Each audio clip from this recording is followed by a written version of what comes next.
Fikih ekonomi digital dan masa depan pekerjaan menjadi muslim profesional di era disrupsi.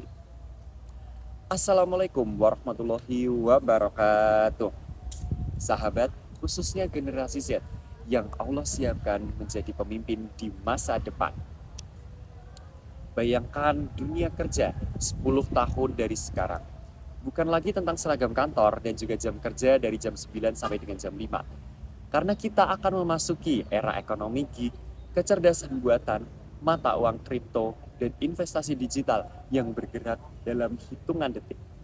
Pertanyaannya, siapkah kita secara mentality, profesional, dan yang paling penting, secara spiritual? Mari berdialog tentang fikih ekonomi digital dan masa depan pekerjaan.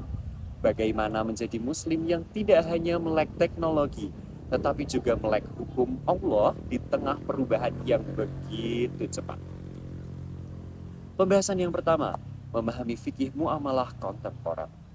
Saat melihat grafik kripto yang naik turun, atau ditawari investasi dengan iming-iming keuntungan besar, pertanyaan pertama sebagai muslim sejati adalah halal atau haram. Namun fikih muamalah tidak sesederhana membaca tabel hukum di Google. Jika hanya menghafal kripto itu haram, tanpa memahami alasan di balik hukum tersebut, kita akan tersesat ketika muncul instrumen baru. Rasulullah SAW bersabda, sesungguhnya halal itu jelas dan haram itu jelas. Di antara keduanya ada perkara syubhat. Hadis riwayat Bukhari dan Muslim. Di era digital, perkara syubhat bermunculan setiap hari. Kita perlu memahami prinsip dasar, ketidakjelasan, perjudian, dan riba. Dengan pemahaman ini, kita bisa menganalisis sendiri apakah transaksi kita itu sudah mengandung unsur-unsur yang baik atau malah mengandung unsur-unsur tersebut, unsur-unsur yang tidak baik tersebut. Bekal pertama adalah menjadi muslim yang mutafaqih, memahami ilmu secara mendalam. Pembahasan kedua, etika profesi dalam Islam. Di era ekonomi gig, kita akan menjadi brand sendiri, content creator, freelancer, dropshipper. Dan ujian terbesar kita ada pada integritas.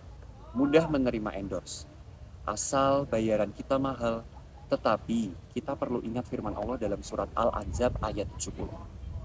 Bertakwalah kepada Allah dan ucapkanlah perkataan yang benar. Kata-kata yang kita lontarkan di media sosial akan dimintai pertanggungjawaban. Rasulullah SAW bersabda, sesungguhnya Allah mencintai jika seseorang bekerja dan mengerjakannya dengan itqan, profesional dan sempurna. Hadis riwayat Bukhari. Kejujuran dan transparansi adalah modal utama. Keberkahan lebih berharga daripada keuntungan sesaat. Memasuki pembahasan ketiga, kemandirian ekonomi. Kita generasi yang harus mandiri, tidak bisa lagi mengandalkan menjadi pegawai sampai kita pensiun nanti. Semangat kewirausahaan dalam Islam sangat-sangat relevan. Bahkan Nabi Muhammad SAW adalah pengusaha sukses bergelar Al-Amin. Dan Siti Khadijah juga pengusaha besar. Bahkan Allah berfirman dalam surat Al-Jumu'ah ayat 10. Apabila sholat telah dilaksanakan, bertebaranlah di bumi, carilah karunia Allah. Perintah ini adalah panggilan untuk produktif, kreatif, dan inovatif. Dengan usaha sendiri, sekecil apapun itu, kita ciptakan ekosistem yang lebih islami, menerima atau menerapkan bagi hasil, memastikan rantai pasok yang halal, dan membayar gaji karyawan dengan seadil mungkin sebelum keringat mereka kering. Sahabatku, kita akan memasuki dunia yang belum pernah kita, bahkan generasi-generasi sebelumnya masuki. Namun Allah tidak akan membebani seseorang melampaui dari kemampuannya.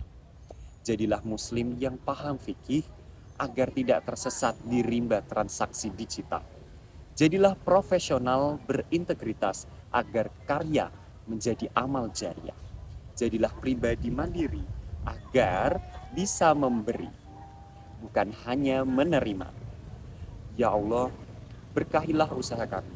Mudahkanlah jalan mencari rizki yang halal dan jadikanlah kami generasi yang kaya materi serta keberkahan.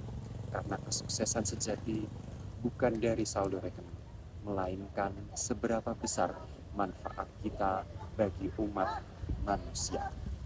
Sekian dari saya. Wassalamualaikum warahmatullahi wabarakatuh.